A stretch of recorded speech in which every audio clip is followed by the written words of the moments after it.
a CIC film studio production.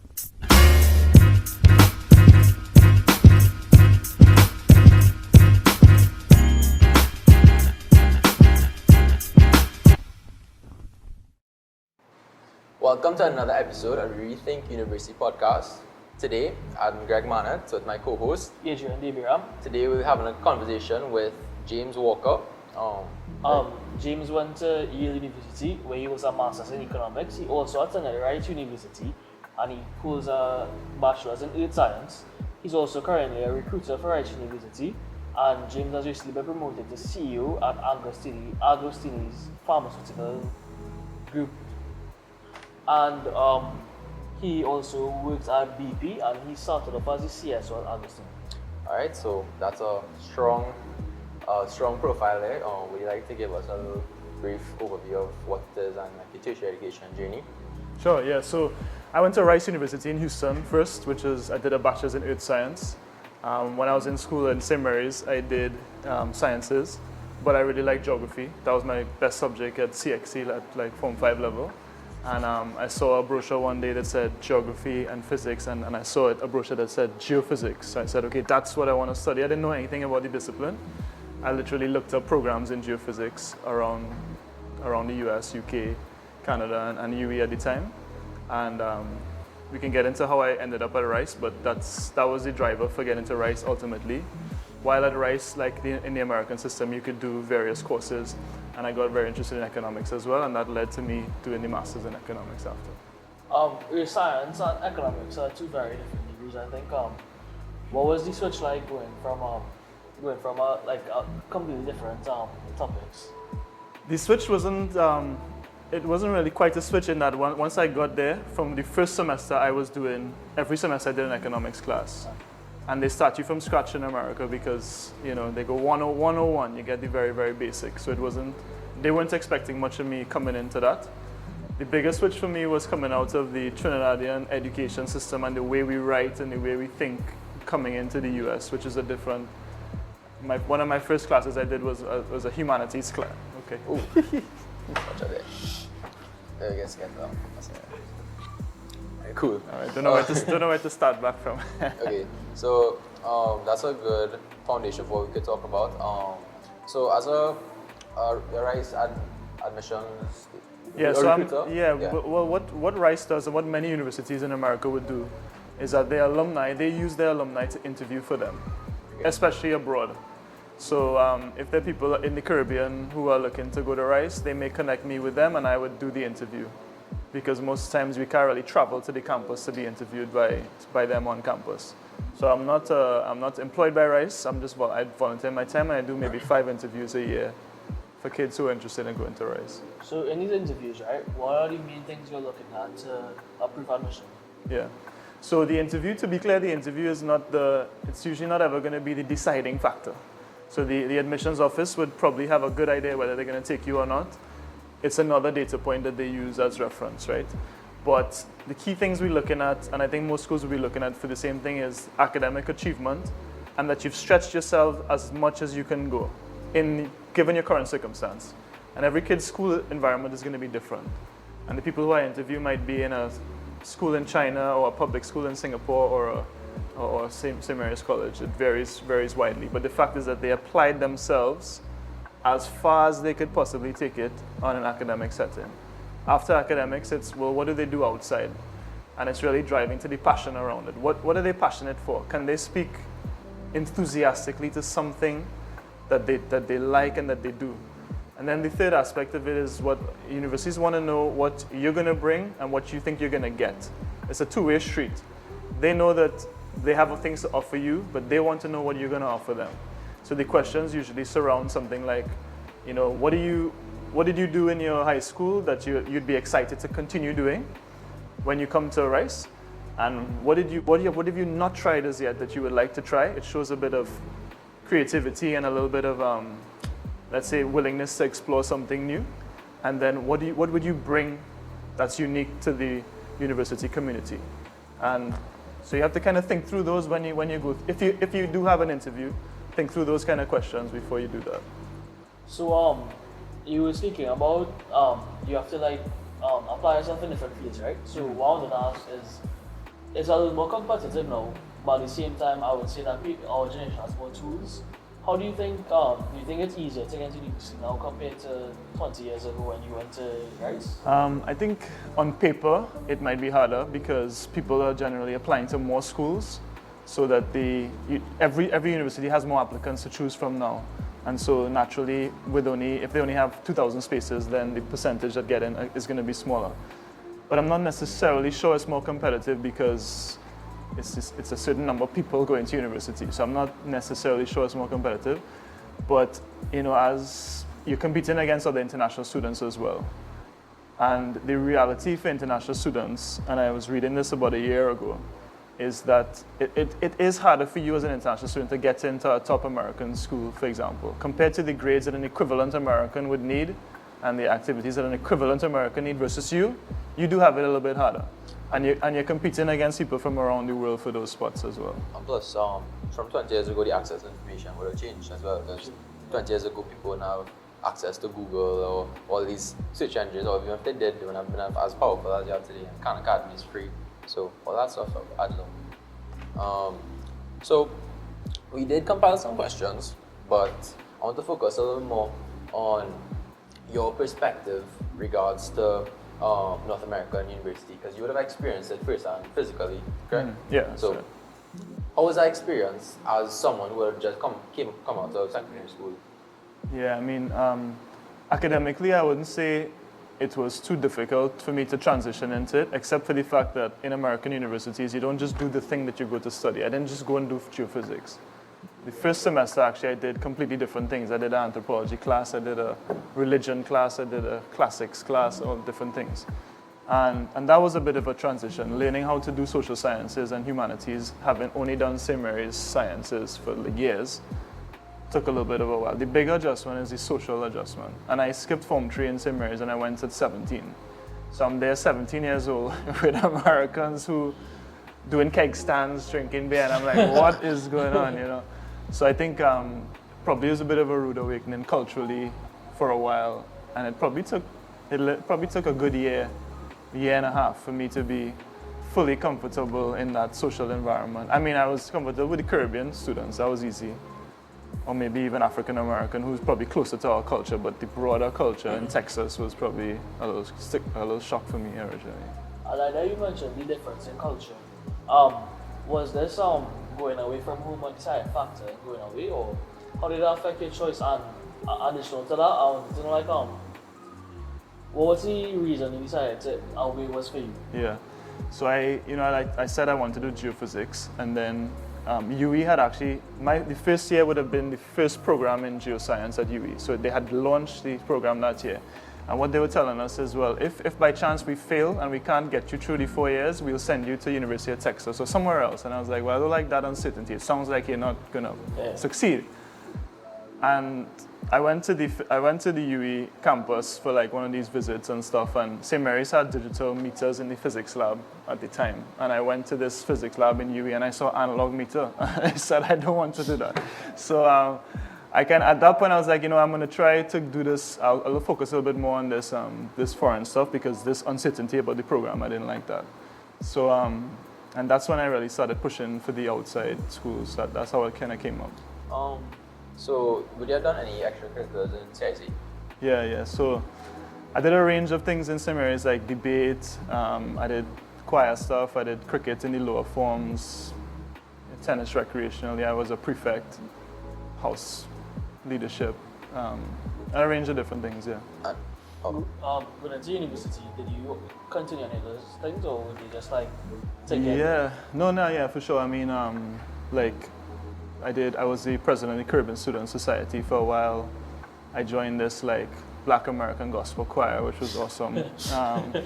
I used to be the student manager of the basketball team, so I used to travel with them, and that paid for half of my school actually. So I had a half academic scholarship, and then I got this job working for the basketball team. It paid the other half, so I had free tuition for most of my time at Rice, and I did tons of stupid things and tons of activities and stuff like that. So yeah, I do think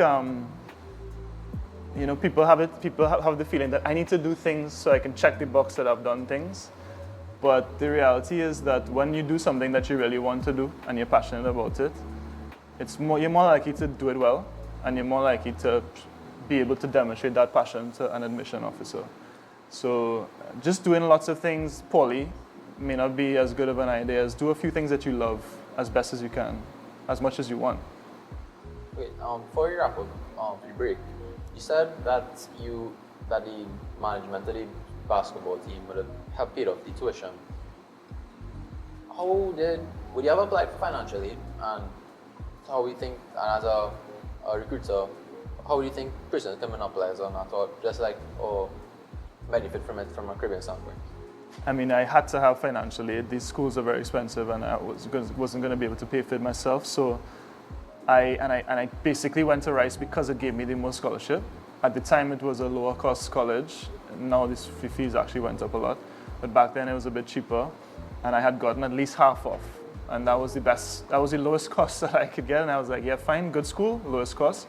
So that was a hard reality, and it'll be a hard reality for probably most Trinidadians or Caribbeans people going to America. A lot of these schools that I applied for is just automatically applied for financial aid, or you tick yes, I want to apply for financial aid. I'm not a US citizen, so there are things that I couldn't get, and loans and stuff that I wasn't going to get. So and I'm not an athlete to the extent that I could get an athletic scholarship. So I was relying on merit-based scholarships.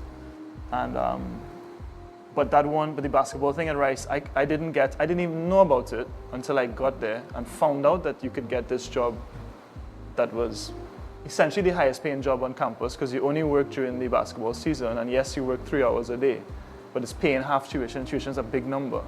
So it worked out to be something at the time like $30 US an hour was the equivalent because of how much it was actually paying me. So sometimes you kind of have to go with a little bit of a leap, and yeah, I had the first year, my family had to pay more for the first year, but beyond that, we could supplement with this other scholarship. Well, I think that's a good point to lead off this segment. Just a few words from our sponsors, and we'll be back in a minute.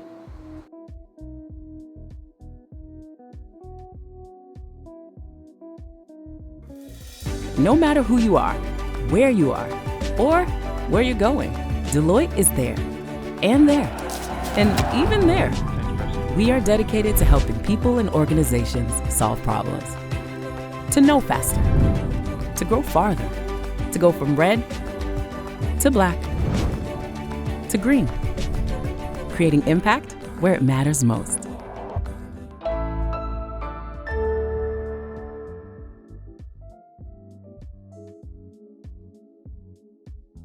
Welcome back, viewers. This is second segment. So firstly, I want to lean back into a point you had made earlier about being the president of the Caribbean Student Society. How do you think, other than that alone, what support systems are there for Caribbean people over there? Yeah, I mean, I think it totally depends on where you go. If you went to university in Miami or New York or Toronto, it'd be a very different experience. Yeah. You're probably full of Caribbean people and get doubles on the weekend if you want. But Houston, especially Houston, when I was there 20 years ago, was not like that at all. And when I got on campus, there was probably 1 or 2 other Trinis and a few Caribbean people. Mostly Caribbean people were actually running track. They were like Jamaican girls and Cayman and Bermuda, Barbados, whatever. So it was a bunch of very, very strong and fit women and myself and a Haitian guy in this Caribbean Student Society. But we had a blast, and we were so big about sharing our culture and stuff like that. And the university wants you to do that. I didn't have a support system in Houston at the time per se when I got there. My mom had a friend who did live there who would invite me over for lunch every once in a while. But once I got there, there was one other Trinidadian who was coming in, although he grew up in Venezuela, his parents were Trinidadian and stuff like that. Connected with them, they lived in Houston. Again, they would invite me over every once in a while. And then I became super friendly with a professor who was from Grenada, actually taught my dad is from Grenada. And up to this day, I'm like close with this guy who's now probably like 75 years old. He became like my uncle in Houston. So you kind of be open to creating a network. You may not have it when you get there. And I was lucky to have a few little people who could cook a little pilau on a weekend, but Yeah. you may end up going to a school in Seattle and you don't have that, so kind of be open to that. And what is support, I guess, is at the end of the day. What is important to you in support is probably what you're gonna have to ask yourself. I think like a lot of the past, like last season when we had interviewed people, a lot of them talked about any university you go, more or less the Caribbean people always gel together. I think we always form our culture. And Well, let me ask you a question. Did you want, if you go to university abroad, would you want that to be your core network or your only network? I mean, at the end of the day, I feel like I won't want to be my only network, but I'm gonna miss home when I know that. Yeah. So when I go away, I hope that I can find people like from the Trinidad that I can at least get a taste of back home, so I won't be missing every day. I will make a You need to learn how to cook, is basically what you're saying. And funny enough, I can't cook at all. So. But you know what, like Jamaicans and stuff, they are different. It's not the same thing as well. So I learned a lot about Haiti. I learned a lot about the Bahamas and stuff that I would not have learned otherwise. So it's, let's not assume all Caribbean is homogenous either. You could learn about them even though they're kind of close in your culture. And then some people really dive into the US life or UK life or wherever they go to. Yeah, I feel it's all subjective too because it's just not the same having a friend group of Trinidadians in Trinidad versus a friend group in Trinidad in the States. True. So, True. Yeah, I wouldn't know. I need to experience it to see for myself. Yeah, I feel like it would feel more forced over there in a way. Not really forced, actually. Somehow it's easier because in a place like Houston, which was 4 million people, there were a few more Trinidadians at University of Houston, which is a different environment to Rice entirely. And the types of Caribbean people I would interact with in Houston are just not the same types of Caribbean people I interacted with in Trinidad, interestingly. A much broader set of people across different classes, races, religions, and stuff like that CIC didn't really have. I was going to places with people in Houston that I wouldn't do, but I did that because that was what the Caribbean experience was. It was in the ghetto, in a club with Patrick Ewing, with dodgy drinks, that was what it was. To get a Caribbean culture in Houston any time, you had to go to that kind of place, which is not. It wasn't the same as going out in Trinidad.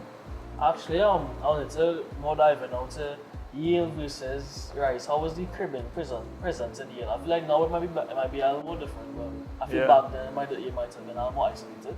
As a grad student, actually, I didn't spend much time with the Caribbean students at Yale. There were a lot of more undergrad Caribbean students, and I didn't really interact with them too strongly. I had such a nice international cohort when I did my program at Yale.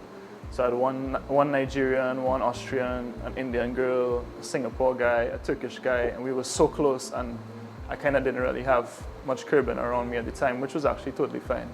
So yeah, I didn't actually, by that time, I didn't need it in the same way that I needed it before.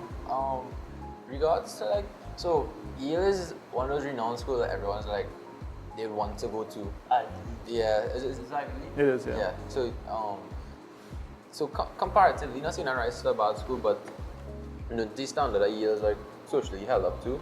Do you think there's any benefits or disadvantages to going to Yale? Actually, into what you're saying as well, if you want to tell us, in your opinion, which you were at it, which was a better experience for you? Yeah. So, Rice is still a top 20 school, maybe, in the US, so it's still a very good school. The Yale academic experience, to be fair, I think for me personally was better, was more demanding.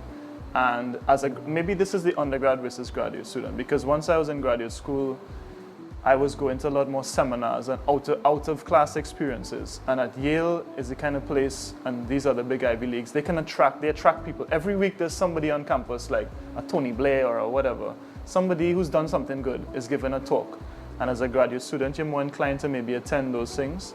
So the academic experience was different at Yale, in a sense, more intense and better, but I don't know what to say. I mean, if you went to a school like Rice or Duke or any of these kind of schools that are still very good schools, you'll have an extremely good academic experience. You're not compromising in any way by going to any of these good schools, Georgia Tech or UCLA or Michigan or any of these kind of schools. They're not Ivy League, but it doesn't matter actually. These schools are fantastic schools.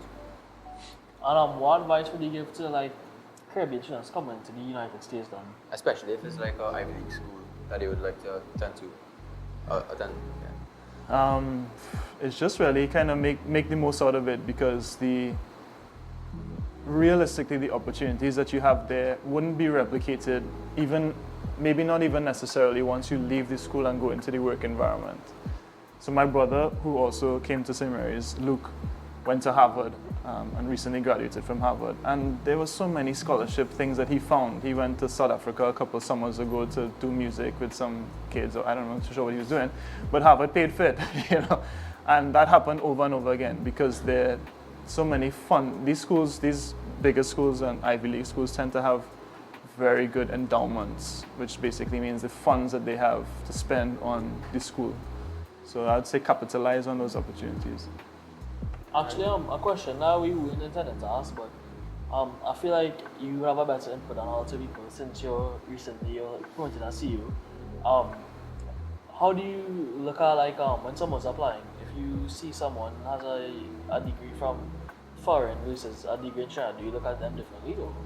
I mean, the reality is that I don't want to talk for myself. I want to talk for humans' experience, and human bias is towards brands, right? So if you saw somebody and they have a Cartier watch on, or they'll be like, okay, this person is rich. And you saw someone driving a Benz, you assume that they're rich. And if you see someone with a Yale degree, you assume they're smart. And that may or may not be true.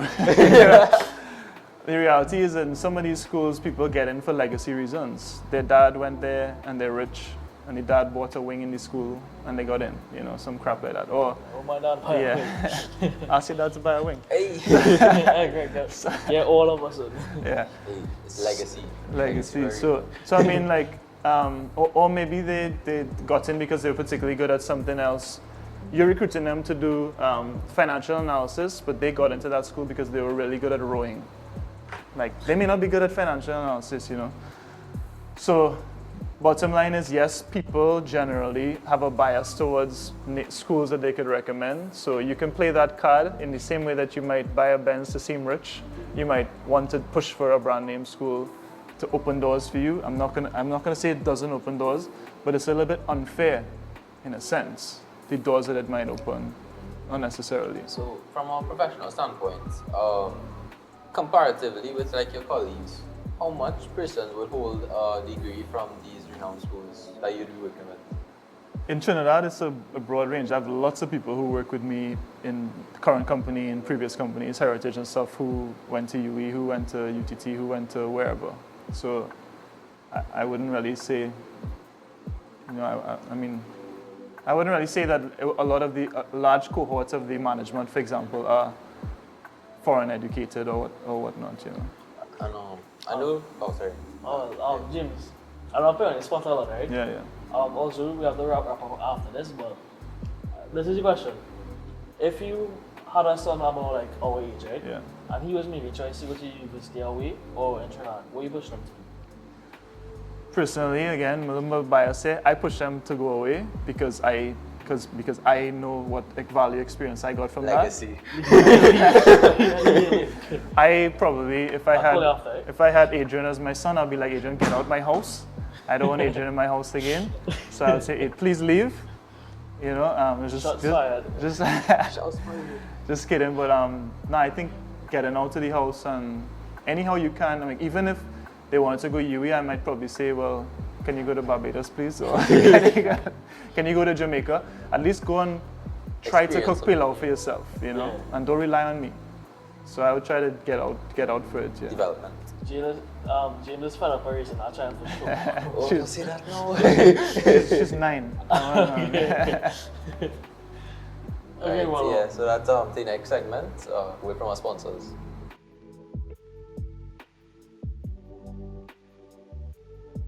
Are you in secondary school and not interested in doing Form 6? Did you know that at COSTAT, you can build your future skills and do your associates after Form 5? You can even begin the application process before you get your CSEC results.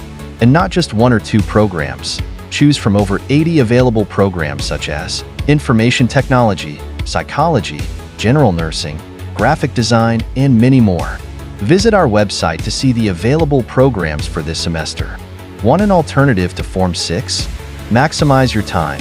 Jump right into your new college life at COSTAT.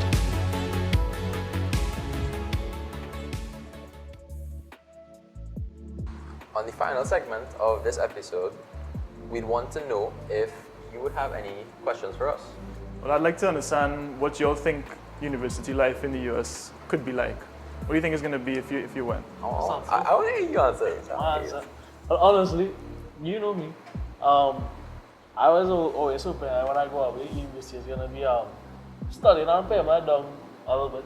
And then I was also looking forward to the partying aspect. I can't lie. I'm like right now, a lot of people in my age group, we want to start promotions and stuff, and we're more into party culture, you see. Right. I don't think anybody's going to university specifically for it, but I can't lie. I expect it to have a lot of frat parties and until 2 o'clock in the morning, so then wake up to have to go to a class and Yeah, university. For me, the whole application process, I'm looking towards a good school on my own merit.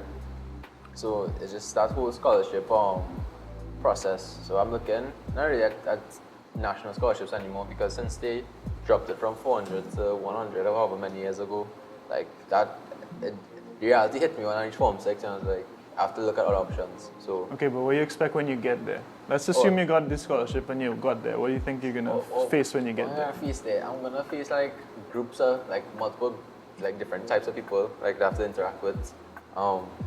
Comparatively to Trinidad culture, because I know because of cultural differences, the idea of Caribbean or black heritage or all that stuff might be different. So I'm expecting to overcome that. Well, not really overcome, but experience it and see it firsthand, because I know that's different, completely different from what happens in Trinidad, because how people talk about it in Trinidad is something just don't make sense, but I think you have to be there for it to make sense. Yeah, for sure.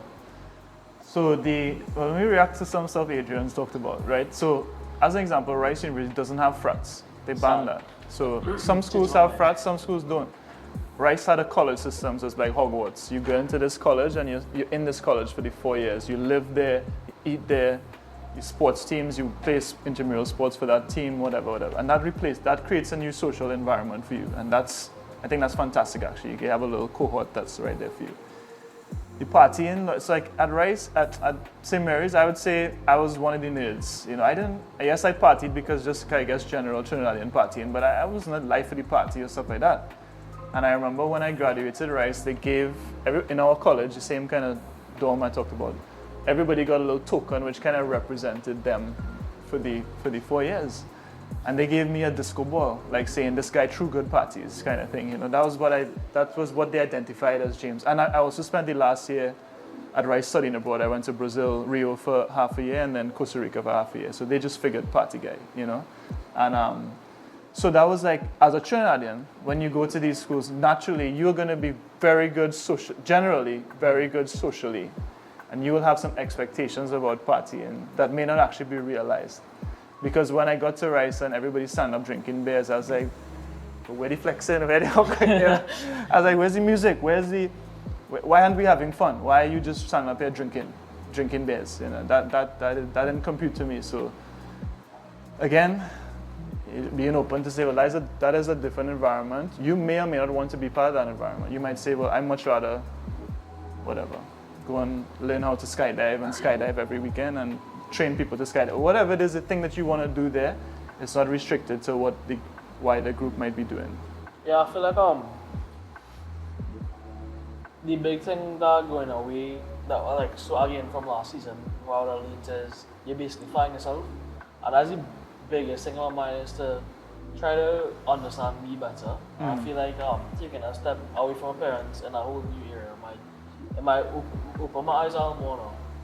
Yeah, I feel that's a thing for it too. So me going to the States would be to experience a different type of environment, because I've been in the same environment my whole life, more or less. The biggest change was moving from Remote to Port of Spain. And that, although that was a culture change in itself, because it opened me to a different genre of friends and all that, but once I get that level of autonomy from my parents, not necessarily saying I want it, but I think it would be a necessary developmental stage for me. Yeah, for sure. So, yeah. What do you think were the your highlights at university to say then, especially in Yale, I guess, because well, from what I know at least, and this could be a misconception as well, is that a lot of the Ivy Leagues, you have more C parties there. There's what? Or see parties in the Ivy Leagues?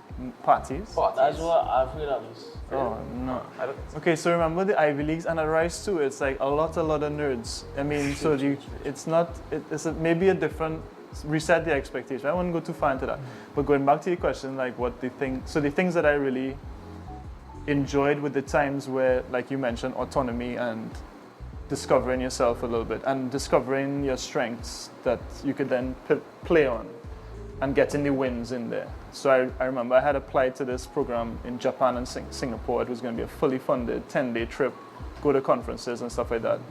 Didn't think I was going to get it, interviewed for it. And I remember coming home to Trinidad for Christmas that day, I checked my email and realized I got it. And I was like, yes, you know. And from then, once I got into that program, I was like, I will get into any program from now on. I'm going to go and push and get into push for whatever I want to get. So that kind of mindset shift of, yeah, you could do it, just go and push and do it, was a big deal.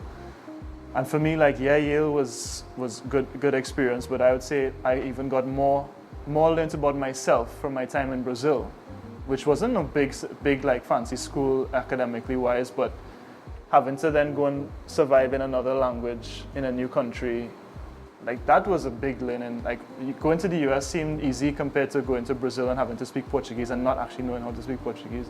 When I got having to do classes in Portuguese, I didn't speak the language. That was a big challenge. So, you know, overcoming that and just the experience and the love that I have for that city now actually was a big part of my university life. I remember earlier you told us you had skip form 3, right?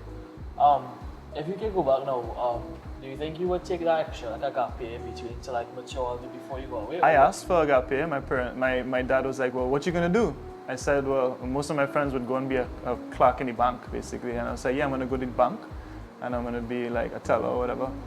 And he's like, well, do you wanna do banking after? You wanna study and then go be a banker? I was like, nah. But then he's like, no, you're not gonna then be a teller in the bank. That makes no sense. So I didn't really have the opportunity to stay home. You know? My brother did though, actually, and he taught at Convent for a few months, and he did something else, but I didn't really have that time. I kind of just went one into the next. Are you happy that you went in your go? I could have done with the extra year, you know, but not an extra year to stay home and do the same thing I was doing before. If I could have done an extra year and go and do some experience in another country or maybe learn Spanish a little bit earlier or something like that, then yeah, I would say that. But an extra year to do the same thing I was doing before, I'm not sure how much more mature I would have been, if you know what I mean. Mm-hmm. Were you interested in a gap year? Yeah, for sure. What would you want to do? Jim, I gap year, well, I'm trying to start a few businesses on my own right now. Mm-hmm. I want to more like look into that during my gap year to see if I can bring some success before university to like help the cost and stuff. True, yeah. If I had to take a gap year, probably to get some level of qualification. Well, not at least qualification as in like a job or whatever, but it's because I did businesses. And what I think would be a little more suited for me now after like, I'll mature a little bit since Form 4 and choose my subjects. I might prefer science a little bit more. Mm-hmm.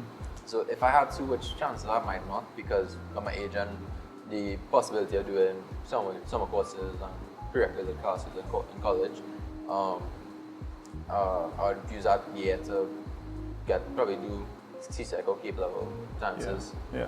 So. Okay, and those are good uses of your time, I would say. Actually, so you said leading off of what you said about taking extra courses. I know you recently did a leadership academy. Mm-hmm. Me and Greg were members. Mm-hmm. Free advertising. Actually, are you going to do that next year? Yeah, we'd like to. So about the Leadership Academy, right? So it brought together a little less than 50 students from different schools in Trinidad who are club leaders. So they lead a particular school club. And the idea is that strongest club leaders leads to better clubs, leads to better school environments, because it's not just about the academics in the school, obviously. So that's the premise of it. And I think the program went super well. It was a bit like a mini MBA kind of thing for these students. The idea that I have is that it shouldn't just be the student leaders, but I think that the administration of the school and the support system of the school, meaning the parents, the alumni groups, and the students, could all do a leadership academy, not necessarily together, but they could have a common language. So now you know now about what playing to your strengths is. You know what the communication tools are, ACA principle, SMART goals. They're just 2x2 matrix for prioritization. They're things that you know now, and if the administration knew the same terms, and if the parents and the alumni knew the same terms, you all could have a meeting and say, okay, let's have a SMART goal for what we're going to do, and let's do a prioritization matrix. And then suddenly the school environment has a language of management and communication. So I'd love to do that. We'll see how it goes. But I'm very motivated by the feedback that we receive in the program. All right. So leading into the close, any final advice you'd give to other Caribbean students, or just Caribbean students in general, who are considering to study in the United States? Yeah. So what I'll say is just, number one, don't be too deterred by the costs right now. Yes, those numbers are massive. The tuition numbers are massive. But chase after the schools that provide need-blind admissions. Need-blind meaning they're not going to look at your financial position to make an admission decision, because they will backfill and cover you for what you need. So there are many schools. Yes, they tend to be the better schools. So ideally, if your grades are good and you have good extracurriculars, it'll be a bit easier for you to achieve a need-blind admission. But you would want to look to do that. Number three, be willing to, even if you don't get your dream school, be willing to take a step into another school that could open the door later on. I have several friends who, a friend of mine who graduated from Yale undergrad and graduate school, Trinity, also went to St. Mary's, didn't get into any of the schools he applied, any of the Ivy Leagues and stuff the first round. He went to Williams, which is a great school as well, transferred after a year. I wanted to go to Yale actually undergrad, and I got waitlisted and I didn't get in the end. And then I went to grad school afterwards because I still had my heart set on it, and I found a good program and I got in. So again, don't feel just because you fail or you didn't get your dream school that it's... I was coaching a boy last year, and he wanted to go to Rice actually, and then got into Georgia Tech. And he was like, oh gosh, I'm kind of disappointed. I'm like, Georgia Tech is a fantastic school. And you want to do engineering, this is excellent, perfect, go to Georgia Tech. So don't be too put off by that. I'd say, you have to get help on your application. Don't do it on your own. Get people to read it over for you, ideally someone who has some experience in it. Your essay, you don't want crappy essays. You gotta get help. Get 5-10 people to be reading your essay and giving you feedback as good as you can. Ask your English teacher, of course. Maybe ask a parent or some family member. Try ChatGPT, but that's not going to be the be-all and end-all. Get a peer to read it. Get someone else, maybe someone from the alumni network. Other people need to be reading your application and making sure you're not making silly mistakes. In America, the rules have changed now in terms of diversity, and affirmative action laws and stuff are changing now. But a lot of us are from ethnic backgrounds that they want to promote in the schools, whether you're Black or Latino or Native American. There are these categories that for them makes a big difference. And so sometimes I've seen Caribbean people apply to these schools and they're Black and they don't say that they're Black on the form. You need to put that. Or you have this activity that you've done and you didn't mention it. You didn't mention you were volunteering. Why not? You write that, please. Or you're from a background where neither of your parents went to university. Write that. There's certain things that you need to emphasize because they want to see people who are different. And it's not, being Trinidad alone is not different enough. You show the other ways in which you're different. Okay, that's real good information actually.